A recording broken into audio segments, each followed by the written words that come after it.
उसी बीच एक पैसेंजर खिड़की से देखता है कि बादल हट गए, लेकिन जब पायलट देखता है कि अभी हम पहाड़ों में ही हैं और हमारे सामने एक बड़ा पहाड़ है, तो वो हड़बड़ी में प्लेन को ऊपर की तरफ ले जाने लगता है, लेकिन बहुत देर हो चुकी होती है। वो लोग हवाई जहाज को देखते हैं और शोर मचाते हैं। आधे लोग हलफ हलफ कर रहे थे और आधे बोल रहे थे कि हमें यहाँ से निकालो, लेकिन इसका कुछ फायदा नहीं होता है। जो ये लोग थे वो लड़कियों की लिपस्टिक और नेल पाउडर इकट्ठा करते हैं और फ्लाइट पर SOS लिखने की कोशिश करते हैं।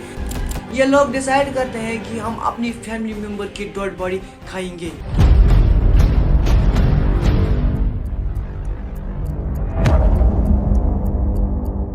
ये दिल दहला देने वाली कहानी स्टार्ट होती है उरुग्वे से। उरुग्वे में एक ओल्ड क्रिस्टियानो क्लब की एक रग्बी टीम थी जिसका मैच होता है चिली देश की राजधानी सेंटियागो में। जब उनका मैच होता था वो अपनी फैमिली मेंबर और दोस्तों को साथ में ले जाते थे। 12 अक्टूबर 1972 को वो सेंटियागो की तरफ जा रहे थे। इनका सफर 3 घंटे में खत्म हो जाता था, लेकिन रास्ते में विशाल एंडीज की पहाड़ी आती है। हिमालय के पहाड़ियों के बाद सबसे बड़ी पहाड़ियां एंडीज की ही हैं। 12 अक्टूबर के दिन पहाड़ियों में तूफान आता है, जिसकी वजह से प्लेन आगे नहीं जा पाता। पायलट डिसाइड करते हैं कि वो रास्ते में ही रुक जाएंगे और अगले दिन फिर उड़ान की कोशिश करेंगे।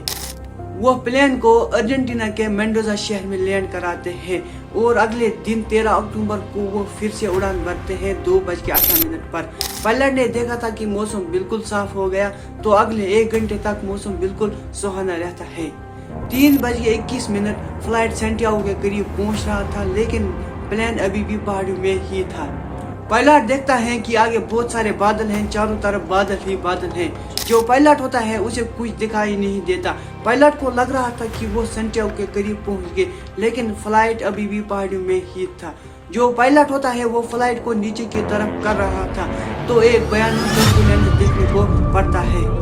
प्लेन तेजी से ऊपर नीचे हिलने लगता है। अचानक अलार्म बजने लगता है और वार्निंग लाइट चमकने लगती है। किसी को कुछ समझ नहीं आता कि हो क्या रहा है।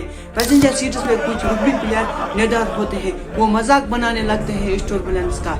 उसी बीच एक पैसेंजर खिड़की से देखता है कि बादल हट गए, लेकिन जब पायलट देखता है कि अभी हम पहाड़ों में ही हैं और हमारे सामने एक बड़ा पहाड़ है, तो वो हड़बड़ी में प्लेन को ऊपर की तरफ ले जाने लगता है, लेकिन बहुत देर हो चुकी होती है और प्लेन का पिछला वाला हिस्सा इस बड़े पहाड़ से टकराता है।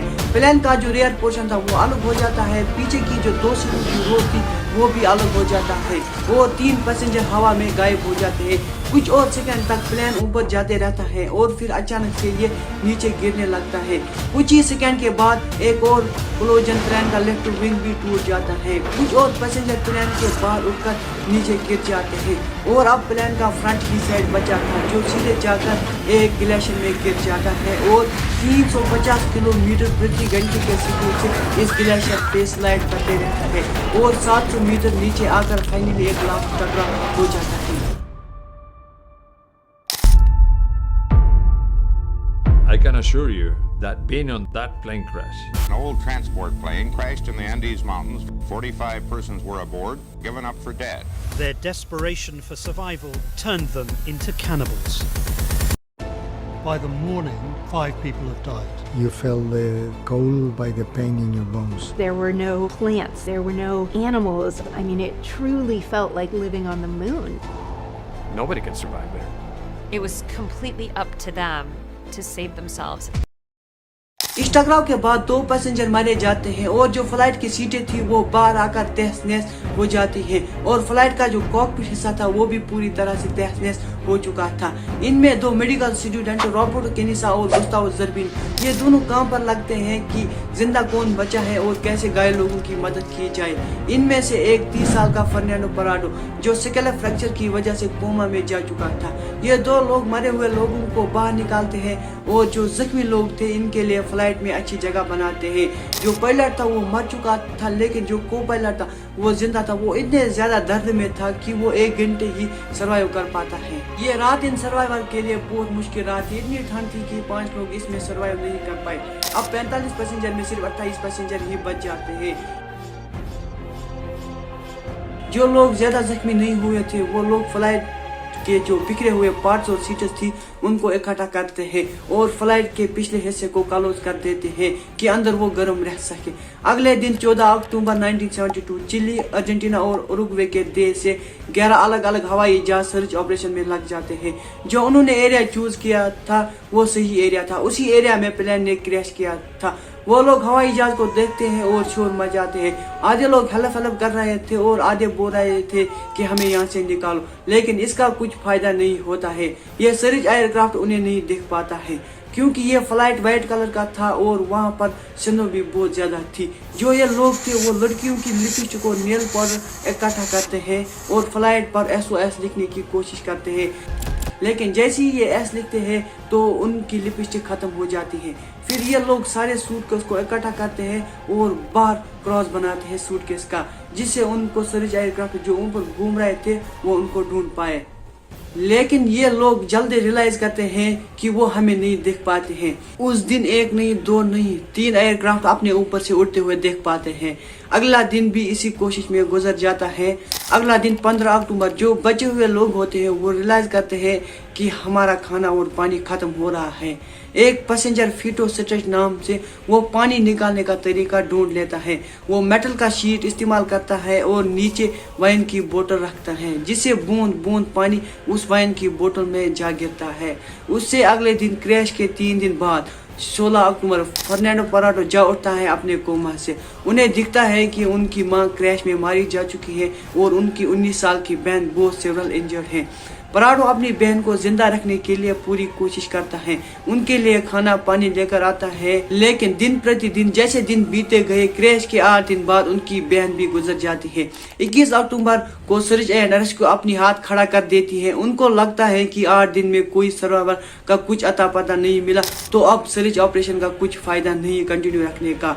बहुत कम चांस है कि इतने दिनों में वैसे भी कोई जिंदा बचा नहीं होगा। 142 आवर्स के बाद फाइनली सर्च ऑपरेशन को बंद किया जाता है। इसी बीच सर्वाइवल को एक ट्रांजिस्टर रेडियो मिलता है। एक survival ruby player Roy Harley जो इलेक्ट्रॉनिक एंथुसियास्ट भी था, वो इस रेडियो को ऑन करने की कोशिश करता, एक बड़ा सा लंबा सा एंटीना इम्प्रोवाइज करके बनाता है। फाइनली ये रेडियो काम करता है, लेकिन इस रेडियो से सिर्फ 1 में कम्युनिकेशन होती है। बाहर की चीजें ये सर्वाइवल सिर्फ सुन सकते थे, लेकिन खुद ये मैसेज सर्वाइवल बाहर तक नहीं पहुंचा सकते थे। क्रैश के 11 दिन बाद ये सर्वाइवल रेडियो को ऑन करते हैं और उनको पता चलता है कि सर्च ऑपरेशन कैंसिल किया जा चुका है।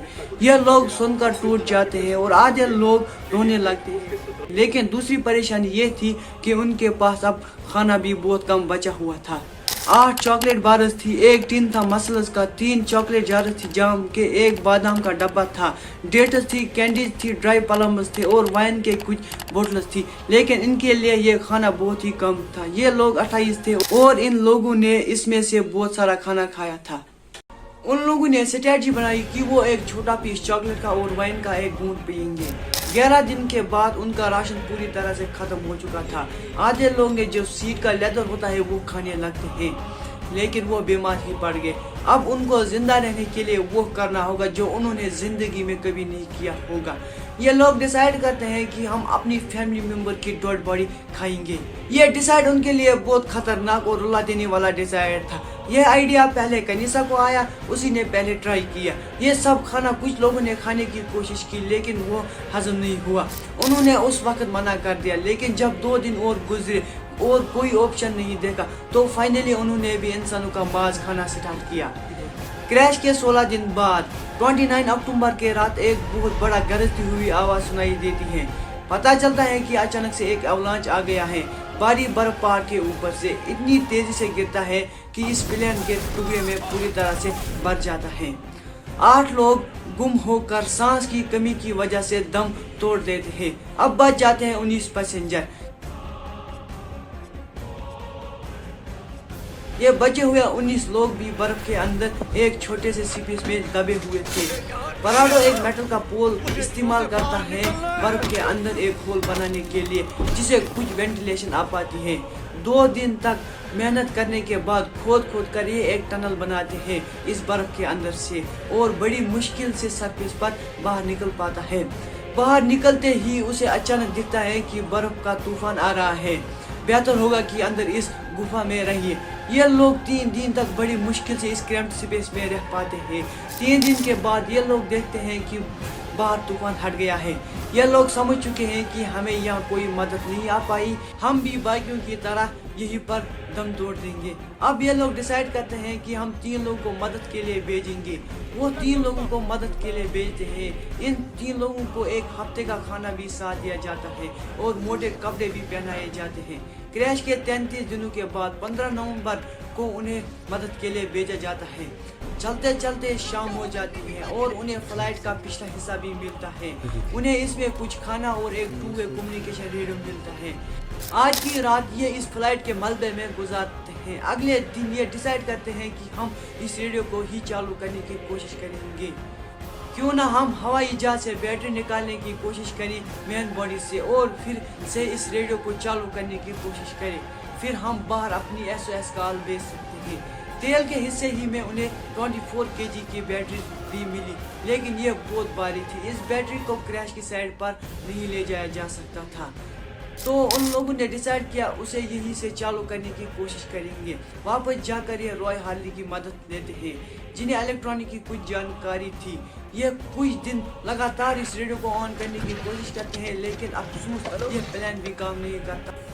अब उनको लग रहा था कि अगर जिंदा बचना है तो वेस्ट की तरफ चलना होगा। क्रैश के 59 डेज बाद एक और अवलांच आता है और 3 सर्वाइवल मर जाते हैं। इस अवलांच में अब बच जाते हैं सिर्फ 16 पैसेंजर। ये बहादुर लोग कैनिसा, विजेंटिन एंड पराडो निकलते हैं उस पहाड़ी पर जाने के लिए। 3 दिन ये लगातार चलते रहते हैं बिना किसी मोटर रिंग या ग्लेशियर पर क्लाइंब करने।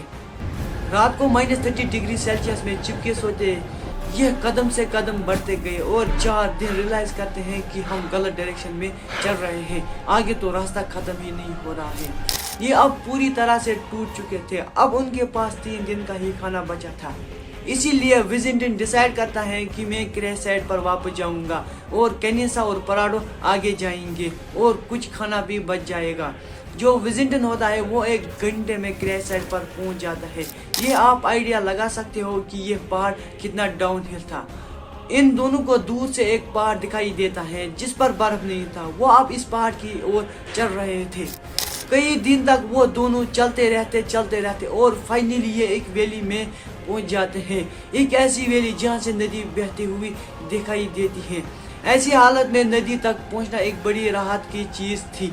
9 दिन तक वो चल रहे थे, अब वो बिल्कुल ही नहीं चल पाते थे। 20 दिसंबर उन्हें नदी के दूसरी साइड घोड़े पर 3 आदमी दिखाई देते हैं। पराडो चिल्लाने की कोशिश करता है, लेकिन नदी का शोर इतना ज्यादा था कि इनकी आवाज उन तक नहीं पहुंच रही थी। लेकिन एक आदमी ने पराडो को देखा और टुमारो बोलने लगा। उस दिन उन्हें कोई मदद नहीं मिल पाई, लेकिन अगले दिन 21 दिसंबर को विलेजर फिर वापस आया और एक पत्थर में कागज और पेन लपेटकर उनकी तरफ फेंकता।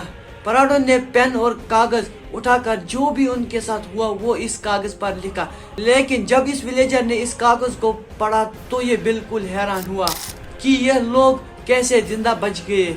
वो विलेजर जल्दी से शहर जाता और आर्मी कमांड को सब बताता है कि फ्लाइट 571 के सर्वाइवल अभी जिंदा है और उन्हें बचा लिया जाता है। 81 दिन के बाद ये ऐसी मिस्ट्री बन चुकी थी दुनिया वालों के लिए कि क्या ही बताऊं। और इन लोगों पर दुनिया भर चर्चे हो रहे थे और उन पर बहुत सारी मूवी बनने लगे और इन लोगों को सर्वाइवल का बहुत बड़ा खिताब दिया गया। जब भी सर्वाइवल की बात आता है तो सबसे पहले उन लोगों की बात आती है। मिस्ट्री अच्छी लगी तो कमेंट में बता देना। अगर आपने लास्ट तक ये वीडियो देखा तो शुक्रिया, और मैं आपसे कहना चाहता हूँ कि लाइक सब्सक्राइब जरूर कर दे, क्योंकि बहुत सारा मेहनत लगा है इस वीडियो में बनाने के लिए।